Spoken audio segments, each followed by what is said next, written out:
Good evening. Good evening.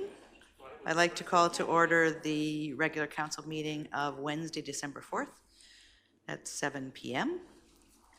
And we have an agenda in front of us. I'd like a motion to adopt the agenda as presented. Moved and seconded. All in favor? Thank you. Before we go into the business items of the meeting, I'd like to make a note. Most of you have probably already heard that former councillor Mike Shanks passed away on Monday. Mike was basically an institution here in the community. He was one of the first, well, he was on the first council of the District of Sechelt when it amalgamated in 1986. And he always had the best interests of the community at heart. He was a gentleman, very humble, and he'll be missed. He still was, even though he wasn't on council, he was playing a pretty major role in the community. So our condolences go out to his family and friends, and Coasters Car Club and the board of the library. He was still very active. So we look forward to, if there is a celebration, we will definitely be in attendance. And just if you see his family, wish them well and let them know that we're thinking of them. So let's move into our agenda. First is the minutes of the 7 p.m. regular council meeting of Wednesday, November 20th. I'd look for a motion to adopt. Moved and seconded. Any errors or omissions? All those in favor of adoption? Thank you. And any business arising out of those minutes? Nothing. Let's move forward then to the minutes of the Advisory Planning Commission. This is item 7.1. Motion to, this is for receipt. Motion to receive. Moved and seconded.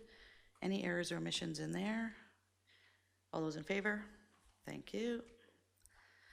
And we'll move to the minutes of the Committee of the Whole meeting of November 27th. Before we move this forward for adoption, I'd like to pull recommendation number 5 for separate consideration. And the rest of the motion, or the rest of the recommendations in here, I'd like a motion to adopt. Moved and seconded. Any errors or omissions? All those in favor of those?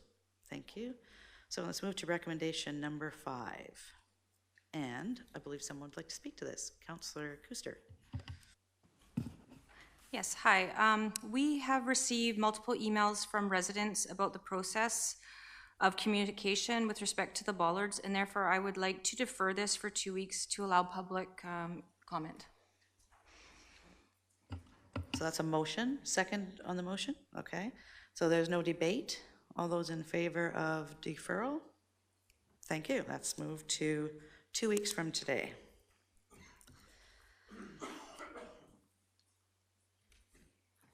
Sorry, I have to get to the next item. So we're looking at item 8.1. This is the Bounty Development Company rezoning application for Lot B, Acorn Road, West Sechelt, OCP Amendment Bylaw number 492-25, 2019, and Zoning Amendment Bylaw number 25-301, 2019. So first, a motion to receive the report. Moved and seconded. All in favor of receipt? Thank you. Mr. Hall, over to you. Thank you.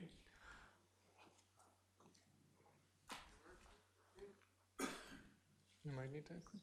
Oh, there we go. Okay. Okay, so the Bounty rezoning application received first reading back in September. It was then referred to stakeholders, agencies, and the Advisory Planning Commission.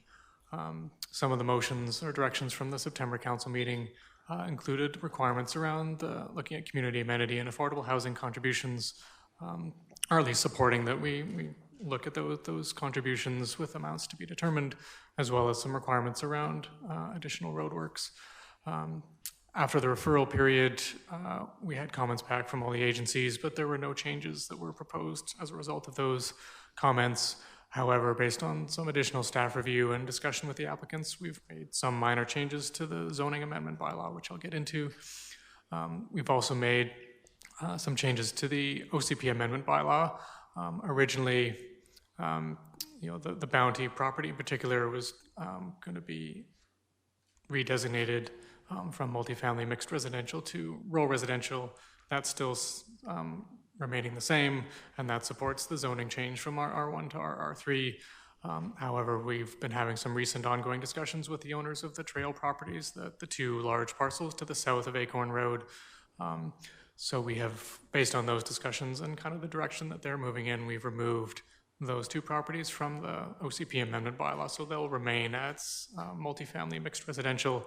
The one property to the west of the Bounty property that's still north of Acorn Road, that's remaining within the OCP amendment bylaw, so it will be redesignated from multifamily mixed residential to rural residential, because basically everything on the north side of Acorn Road falls or fits nicely within the rural residential agricultural piece, and then south of Acorn Road, whatever happens there will be under the current OCP designation at the moment. And that's that lot 4 to the west of the Bounty parcel, which is the lot B, and I'll show you on a map later. Yeah. So this is the Bounty property here that's being rezoned from our R1 to our R3, and under the OCP amendment bylaw from multifamily mixed residential to rural residential. And then this other property here, the lot 4, that's also being redesignated from multifamily mixed residential to rural residential, but the zoning remains the same. So again, just to reiterate, the proposed R3 zone is basically set up to facilitate a 4-lot subdivision with parcels of 4,000 square meters. Now normally, as we previously discussed, the bylaw 430, the subdivision bylaw, would require a paved road standard. We've been working with the applicant on looking at a lesser road standard, and that's something the council has supported, looking at a gravel road standard, which would require a development variance permit application in future. So that would be coming back to council to say, yeah, we would propose to vary this standard in bylaw 430 from the rural paved road standard to a gravel road standard. And that would be something for council to consider in the future. So again, the property currently under the existing R1 zone would be creating a new R3 zone. I guess under the new zoning bylaw, when we get to that next year, the zoning of the property or the zone designation might not stay the same as R3, but the uses would basically stay the same. One change we have made to the R3 zone as a result of our amenity negotiations is including a density bonus provision in the R3 zone that would allow for 1 guest cottage on each parcel, subject to payment of a $2,500 amenity fee. So the way the density bonus regulations are set up is, there's the default regulations that they're allowed by right, and then the density bonus regulations are set up to, do X and to get, additional uses or density. So in this case, payment of the $2,500 amenity fee at the time of development permit or building permit would enable them to access that additional use. So in terms of overall community amenity contributions, the applicants have agreed to an amenity contribution of $7,500 per lot for each of the 3 additional lots. So in total, there's $22,500, which would be contributed to the district, and those could be divided up between affordable housing reserve, community amenity reserve, however we choose. And then the possibility of an additional $10,000 of amenity contributions through the density bonus regulation if in future the owner or owners of the property come in wanting to build a cottage. And that would be based on, once the lot was actually subdivided and somebody was coming to build. For the road standards, again, the previous report had talked about potential for a security amount that wasn't supported by council. So we've come back and had proposed a requirement for a Section 219 covenant, basically to restrict further subdivision, beyond what the zoning or the rezoning would allow, and through that covenant then identify the lower road standard and the expectations for maintenance of it. So it would basically sit on title and serve as a notice to prospective property owners that this area is served by a gravel road standard. Here's the expected level of service and maintenance. it will not be paved. Don't expect a paved road. Don't expect it to be plowed in the winter, kind of things that basically clearly lay out that level of service that supports the lower road standard. And that's it. So, Thank you. So any questions? Councillor McLean? So let's start with that covenant for the road standard. If that road is upgraded at some point, would the covenant be removed, or does that stay with the property forever? yeah, I mean, I guess if we're looking at increased development that would necessitate or trigger the requirement for a higher road standard, then we would probably look at discharging that covenant as part of that too. But the intent would be for now and for the foreseeable future to state clearly that this is a gravel road standard, that we don't have any plans to pave it at this time. Okay, follow up? I'll stay on the gravel road.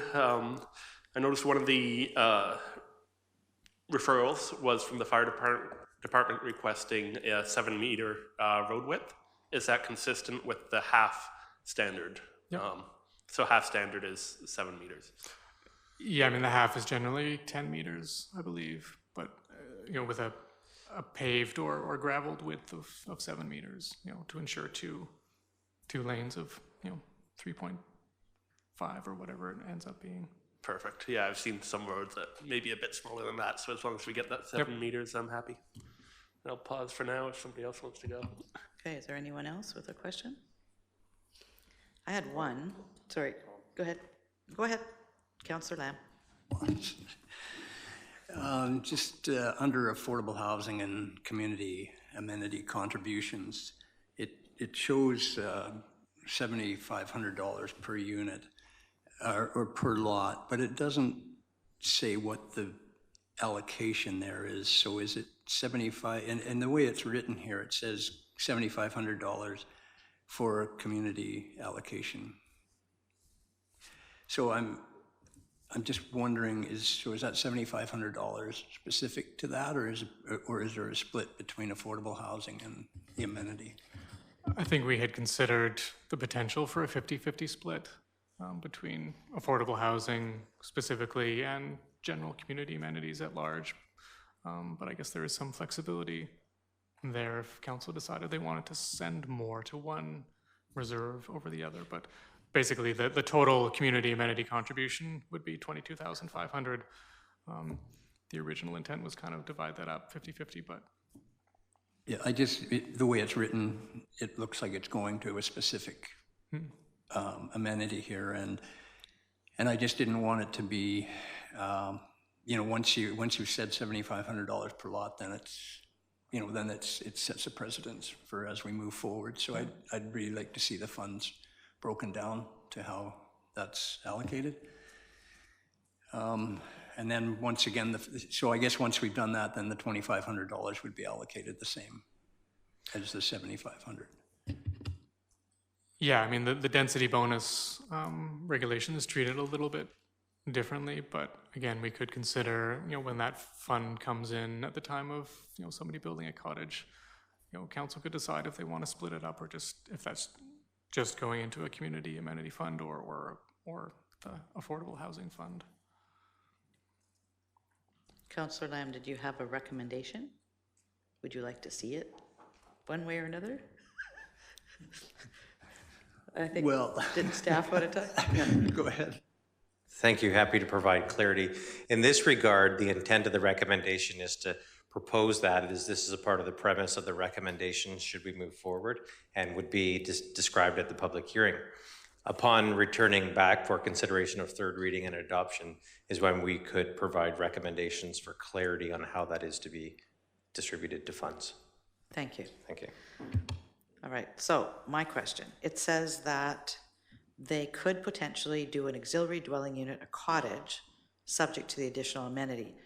So is cottage defined in our zoning bylaw? Like, is there a size for that, or? Yeah, the current zoning bylaw has a definition for cottage that establishes a 55 square meter floor area. So they would be limited to that 55 square meters under the current zoning bylaw. Okay. I didn't know if we had cottage in there. I knew we had amenity, but I didn't know we had cottage. Okay. Any other questions? Councillor Lamb? Sure. I think that most of us on council here knows how I feel about affordable housing, so I also want to see this, project move ahead. So, and I think the values here are, they're respectable. I don't think we're not overly,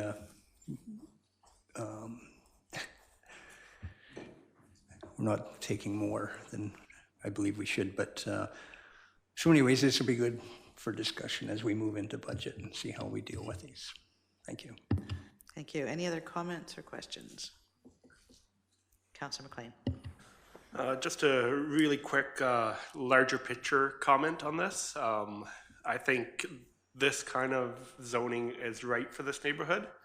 And when we look at the adjacent property being multifamily, I would have preferred that it stays, that we reconsider it to be this rural density. I recognize that there may be an application coming, so we will have this discussion.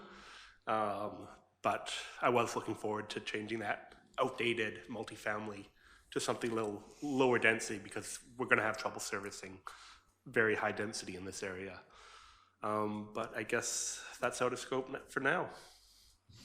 Thank you. Any other questions or comments? So we have some recommendations in front of us. Councillor McLean. In recognition of Councillor Lamb's comment, I'm going to move 2 through 5 for now, and we can do 6 separately.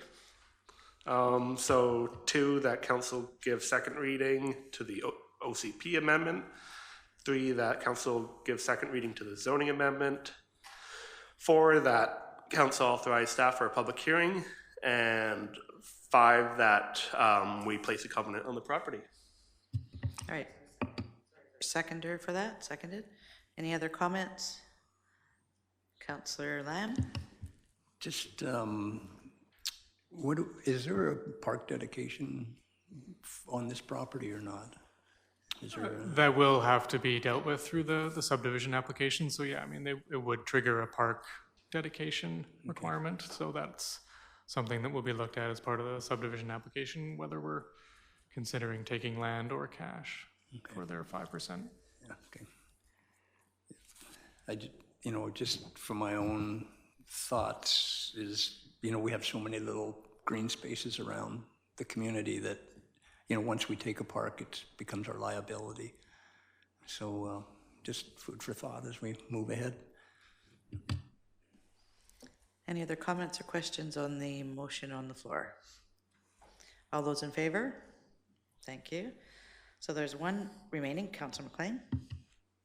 I'd like to move recommendation 6, that council endorse the community amenity contributions.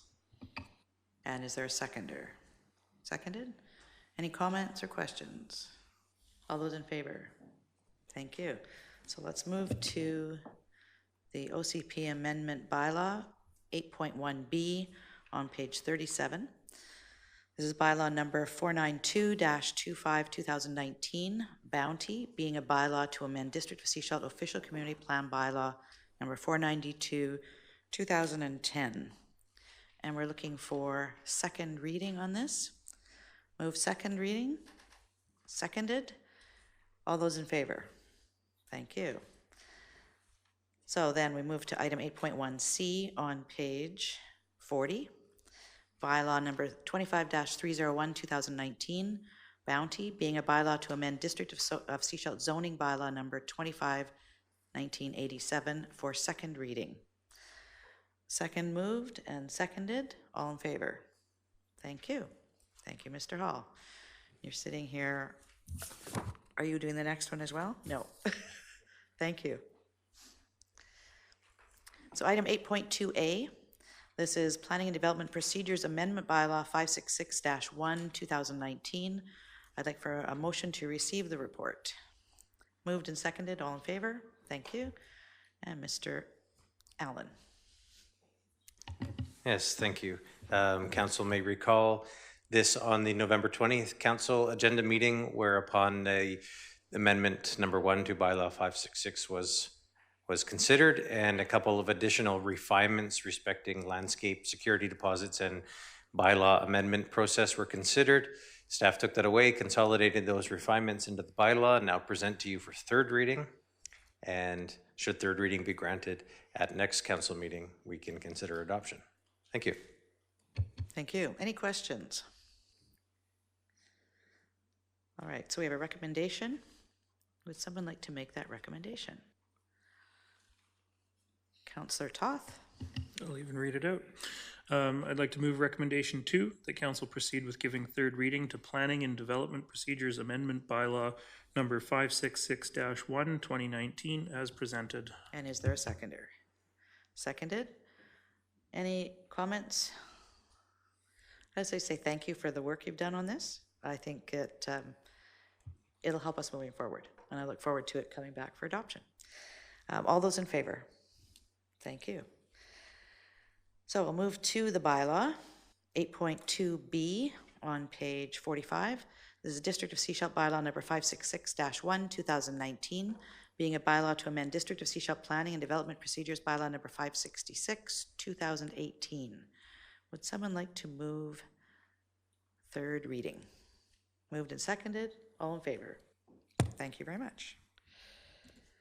We have no new business, so we're moving to business items 10.1. This is building bylaw contravention notice on 4845 Blue Grouse Drive, Lot 11, Block 19, District Lot 1356, Plan 21897, PID 011-862-165. First, a motion to receive the report. Moved and seconded. All in favor of receipt? Now, do we have the homeowner in the gallery? Not here. Okay. Did anyone want to speak to this, or do we just want to move forward? Not necessary. Okay. Does anybody have any questions on this? Pretty straightforward. Okay. So we have 2 recommendations. Would someone like to move those recommendations? Moved and seconded. So that the corporate officer be directed to file notice in the Land Title Office in accordance with Section 57 of the Community Charter against the property as indicated, that upon confirmation from the building official that all outstanding issues are resolved and the required permit certifications and inspections approved, the notice may be discharged from the title upon receipt of the required fee. All those in favor? Thank you very much. Thank you. So we move to item 10.2, page 54. This is the proposed 2020 Council and Committee of the Whole meeting schedule. First, a motion to receive the report. Moved and seconded. All in favor? Thank you. And did you want to speak to this? Not necessarily, if it's straightforward to council. Okay, any questions from council? I think we've taken into account things like Union of BC Municipalities Conference, various holidays through the year. Everybody's okay with it? All right. Councillor McLean. Yeah, it was tough with the large break that we had this summer, given that we had to cancel a couple meetings. So I'm really hoping that we do have every meeting through July and August this year, because come September, it was a big load. So spread that out a little bit more this year. Well, Your Worship, I'll point out then that the attached proposed 2020 schedule does not suggest having all the meetings in August. Is that what you were referring to? Just the first council meeting? Right. I think this last year, because we had a couple of senior staff away and we were filling those positions, we actually didn't have many meetings in July either. So by the time we came to September, there was quite a backlog. So given that we'll have meetings in July, I think that would alleviate that. And if we have, if we have a backlog, we can always call a meeting in August Yes, you should can. we need. Yes. Okay. All right, so the recommendation number 2. So moved. Is there a seconder? Seconded. That the 2020 Council and Committee of the Whole meeting schedule be approved as presented. All those in favor? Thank you. Item 10.3. This is the draft 2020 Acting Mayor Monthly Rotation Schedule. Now, I know you've seen this because you've gone through the agenda. Prior to this, we asked for availability because we know that, you know, some of you travel for work, have vacations and things booked. So please review that. Are there any concerns about the assignments or the appointments? All right. So first, a motion to receive the report then, moved and seconded, all in favor? Thank you. And then would someone like to make the recommendation? Yeah, I'll move recommendation 2. All right, so that's that acting mayors be appointed for 2020 on the monthly rotation as indicated. And note, if the designated acting mayor is unable to fulfill his or her responsibility, it will fall to the next in rotation. And it would be, I know you've made others aware. Thank you for doing that when you're not, you know, something's come up that you can't make your rotation. So all those in favor? Thank you. So we're moving to councillor reports. I think we started that end last time. Why don't we start with Councillor Scott and go that way, and then Councillor Kuster and go that way. So Councillor Scott and then Rowe and Toth. Thanks. I've been traveling for work a lot lately, so this is my first meeting back in a while. But Mayor Seegers and I attended the Artona dinner with the Army Cadets on Sunday. It's an annual event. It's their 35th Artona dinner, and quite enjoyable. Mayor Seegers got up and had a little speech to say, which was nice. And everybody knows that I'm a fan of all the Air Cadets and Army Cadets programs, so it was great to see the kids. Councillor Rowe. Well, I'm sitting next to Councillor Toth, who's going to keep us busy for about an hour and a half with his report. So I'm going to take a pass, other than I was on call for work for a week. That takes me out of commission for a bunch of stuff. Was able to attend the intergovernmental meeting down at the Gibsons Public Market, which was great, and unfortunately was very sad to miss the Festival of Lights because I had to go to family weekend with my kid in Princeton. But from everything I hear, it was another phenomenal success. So thanks to staff and volunteers and I think only 2 of you guys. Yeah, we owe you. Okay. That's it for this meeting. Thanks. Councillor Toth. Only 2 of us were able to make it. That's too bad. I wasn't one of them because I was off coast. I attended the Sunshine Coast Community Forest Board meeting last week. Nothing particular to report from that one, as well as the Monday morning announcement about an expansion to West Sechelt Elementary to add 6 new classrooms and 24 childcare spaces. I'm curious to see how they incorporate parking requirements into their site design, but that'll still be coming. They didn't have any concept yet of how they were going to be building out the site. That's it for my District of Sechelt report. Do you want to circle back to me for SCRD? Okay. Councillor Kuster. Okay, we all went, or most of us were there for the intergovernmental meeting at the Gibsons Market. So it was just good to get together with everyone, just listening to different reports, not really talking about different things, but it was good to hear what everyone's up to and what they were doing. I attended the Moorstock Mums Night Out, which was a great night to connect with ladies on the coast. But I did want to mention an initiative that Tess and Jess are doing from Moorstock and Moorstock Mini. They're accepting donations for young families, women and young families in stage 2 transition. They currently have 2 families that are in desperate need and a 3rd coming. So I encourage people in the community, if you can give for these people in stage 2 transition, it's a great cause, and they're full supporting that. So at either of the stores. So that was really important, and they did a little speech, and it was good to hear. And then last weekend, along with Mayor Seegers, we lit up Rockwood, sang some carols, listened to carols, and walked the parade. It was a great turnout. It was very chilly, but it was great fun. It was just amazing. People signed up, it was great turnout, and I was happy to do that. Another amazing community event from the Downtown Business Association and the District of Sechelt, and just personally busy grad fundraising. So if anyone wants to donate to those grads, just let me know. Thanks. Councillor McLean.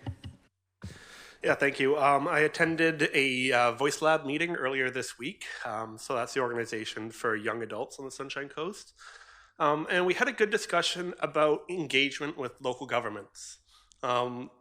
We started out at the SCRD noting how all their meetings are during the day, and it's nearly impossible for a working person to attend those and engage with the SCRD. But then it evolved into how it's just generally hard to engage with government at large. You look at everything that we are doing, how do you keep up with it? I think the newspapers do a great job of reporting of what's been decided, but how do we as elected officials gather input from young people and everyone in general? And I think there's a lot more we can be doing. This discussion was also focused around public hearings and how we do everything by the book, we advertise it, but do people really know? So a couple people attending a public hearing is quite typical, but some of these things can affect like a really large amount of people. So there was discussion about what we could do better. What I'm personally going to do, I look to Director McMahon from the SCRD. She has a really good newsletter and website. So I'm thinking of getting something started out like that to just put more information about what's coming up. So that information is available online and maybe a little more accessible. So people can engage with us a little easier. And I'd take any other suggestions on how we can better engage with people because I think there's always room for improvement. And the more we hear from people, the more we know and the better decisions we can make. Thank you. Councillor Lamb.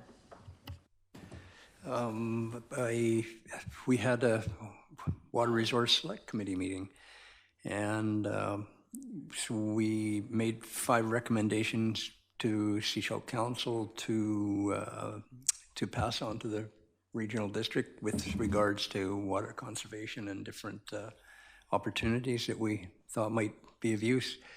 And then we also made recommendations for some minor changes to the RFP that went out from the District of Sechelt with regards to water conservation. In the parade, I actually had an opportunity to ride in a float, and it was pretty cool to see how many young people are around here, and it was amazing to see how many people were out. It was pretty cool. Usually I sit back and watch, and it was very good. Thank you. Thank you. I just want to mention a couple of things. The Light the Lights, Reg and Lynn Dixon. It's been written up in the paper already, but Reg and Lynn Dixon have been leading the carols for 30 years, and that was their last event that evening. So the committee has some work to do to fill those shoes.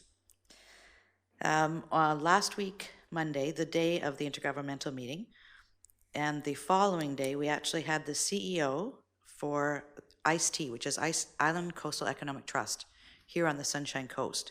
She met with different groups here at the District of Sechelt, the town of Gibsons, and the regional district. We're looking to see how we as governments can access those funds that are put there by the provincial government for economic development. So we didn't actually have any applications to give her at this time, but we're looking at how do we put them together, which programs do they fit. So she emailed after and said, thank you for the work that we did in putting those meetings together, because coming as she is into the community, it's harder for her to do that. She really liked the fact that we really took advantage of the time she had here.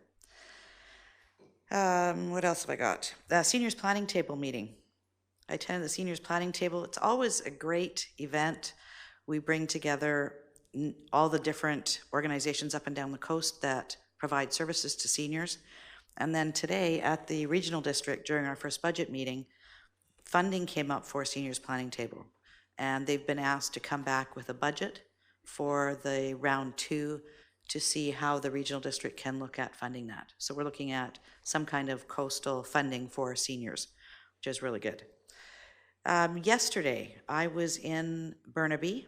I spent a good part of the day with the RCMP staff, from our staff sergeant up, and the other mayors of Area E, which is our area, and looking at what's coming forward, what's coming to us.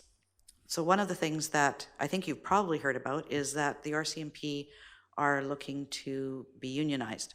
So the union has actually been ratified, but they don't have an agreement. They've never had a union before, so there is no agreement to use as a base to do any kind of negotiation. So they have to look at things like who's in the union, who's not in the union, what kind of hours, work hours, what kind of overtime hours do they work, all kinds of working condition sorts of things. So they're just starting to get into those pieces. What they did indicate was that while the RCMP quite a few years ago used to be the #1 police force in the country as with regards to wages, etc., they've fallen quite a bit. And there are impacts of that. One is that it's hard for recruitment. They're not paid as well as many of the police forces across the country. And so people are going elsewhere. So they're going to be coming forward with some of the impacts of their working conditions now, so that we can make sure the community knows about that, because we will be seeing an increase in the cost. Don't know when it's going to come or what the amount is going to be, but there will be an increase. That would then potentially bring more members forward and have more of them available to us in our community. We are in budget at the regional district. I'm going to pass it over to Councillor Toth to talk about that. But we started budget today at the regional district. It was the community groups today. Tomorrow and Friday, we're into the operating and capital items. And we've got a huge part to get done. I'm chairing, so by Friday afternoon, we won't be able to talk to you much. Councillor Toth. Thank you. Just one thing I did forget to mention, this Saturday, December the 7th, Councillor Rowe and I are going to be manning the Salvation Army kettle in Trail Bay Center from 3 to 5 p.m. So come give us all your money. Up at the SCRD, let's see, infrastructure services on November 21st was almost all about water. We had a presentation from Integrated Sustainability about the Phase 3 water reservoir project planning. Recommendation was to proceed with a feasibility study Phase 4 on Site B, which is up behind the airport, which is now expected to cost in the neighborhood of $53 million. Directors expressed a lot of concerns about that cost versus the cost of drilling wells. For example, the Church Road well field is estimated around $4 million, but voted to proceed anyway with the feasibility study, as this would allow the project to be shovel ready, which would assist greatly in applying for grant opportunities. There was also discussion around water conservation measures, summary of the public feedback. A lot of opinion was split on whether food or shrubs were more important during watering restrictions. There was also a recommendation to look at partnering with BC Hydro to include low water usage washing machines for additional rebates through the regional district. We also extended the contract for operations of the Pender Harbour Transfer Station for an additional 2 years. On November the 28th, Corporate and Administrative Services, we had the auditor's report with some management feedback. We did a wastewater service review. That was a 330-page agenda, mostly about packaged treatment plants up and down the coast, including asset management and underfunding issues. I know some of them potentially are looking at a several 100% increase in their costs to properly fund them. There was some discussion about library apportionment for Pender Harbour and how the province considers Pender to be 100% served versus the SCRD determining 33% as the population served. And there was a change in procedure to eliminate borrowing for information technology. I guess every year the SCRD borrows to do their information technology purchases for the year. So this is an opportunity for them to save some money on interest. November 28th, we had the, excuse me, I've got bad notes here. I attended the intergovernmental meeting. I think my biggest takeaway from that was actually the presentation about youth representation. And it was really neat to hear all the previous youth reps from the school board talk about the impact it's had on them and how much they enjoyed that opportunity. There was over 45 elected officials and staff there. Officially, on November 28th at the board meeting, I was made chair of the Planning and Community Development Committee, and I don't know anything about it. I've never attended any of the meetings, but they made me chair anyways. There was a discussion about how board members report back on their activities and the meetings that they attend. In talking to other directors, they don't do as good of a job of it as we do with our council reports. And so they're looking at trying to improve upon that. There was some discussion about the format of the intergovernmental meeting, because the SCRD is hosting it next. The timing and whether or not it would be an open forum or not. And whether you could hear it or not. The Gibsons Public Market is a very noisy building. On December the 3rd, I guess that was yesterday, infrastructure services. Transit was the only item on the agenda. I've just got a little bit to say here, and I don't know if Councillor McLean wants to pipe in because he was sitting as the alternate that day. So we had an overview of the fare review process that BC Transit uses and recently completed, as well as a fairly comprehensive discussion about offering a program for youth transit on the coast. Whether that'll be done in the form of rebates on passes or a semester pass or something different, we'll be coming back to a committee meeting in January. And then today was budget day one. There's all the community partner programs, as was mentioned. Community schools, libraries, reading rooms, museums, etc. Okay. Tourism. Most organizations are looking at a zero or a very minimal increase. And most of the items were approved to be incorporated into round 2 budget, with the committee asking for clarification on a couple, mostly because the people representing organizations weren't there to answer any questions. The SCRD will be doing budget all day tomorrow and Friday as well, mostly around staffing and supports and capital. And that starts at 9:30 and is open to the public. So that's it for me. It's fascinating. Councillor McLean, did you want to talk about the transit? Yeah, I was hoping Councillor Toth would cover it. So I guess the direction that we're heading right now is not quite free transit for youth, but very low cost transit for youth. We talked about some of the issues with the abuse of having a free system versus one that just has a very minimal cost. The biggest problem here is a huge lack of information. We don't know how many people currently transfer. We don't know how many students we have. So we want to work with the students to get some more of this information. We're going to ask that they do a couple studies, and it should be a good learning opportunity for them and opportunity for us to get some better data to make a more informed decision come January. Thank you. All right, so let's move on to council correspondence. This is for receipt, and a few of these are looking for action. So first, a motion to receive. Moved and seconded. All in favor of receipt? Thank you. So the first one is a letter from the City of Victoria asking for our support with regards to safer drug supply and observed inhalation sites for overdose prevention, and writing a letter to the minister in support. Is there any appetite to take that on?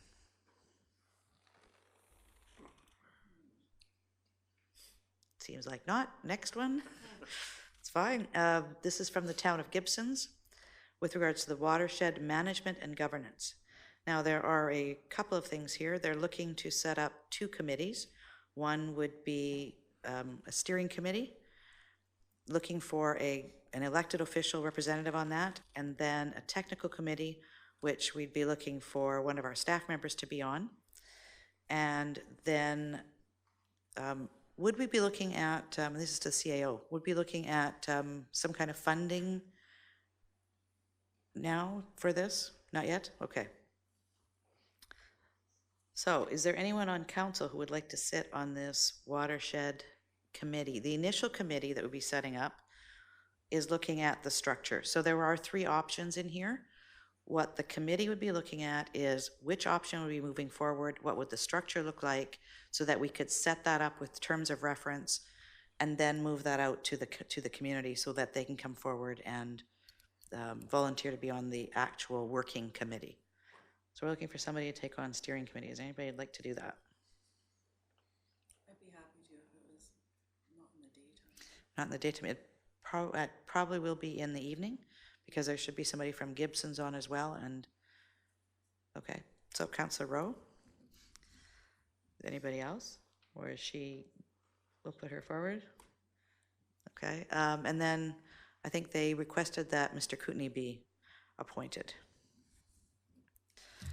So we have a recommendation that Councillor Rowe be our delegation or our appointed person to the steering committee, and that Mr. Kootenai be appointed to the technical committee for the Water Governance Board.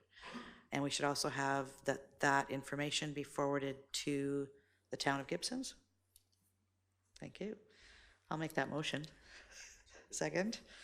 Any comments, questions? All those in favor? Thank you. So I'll move on to the last item on here.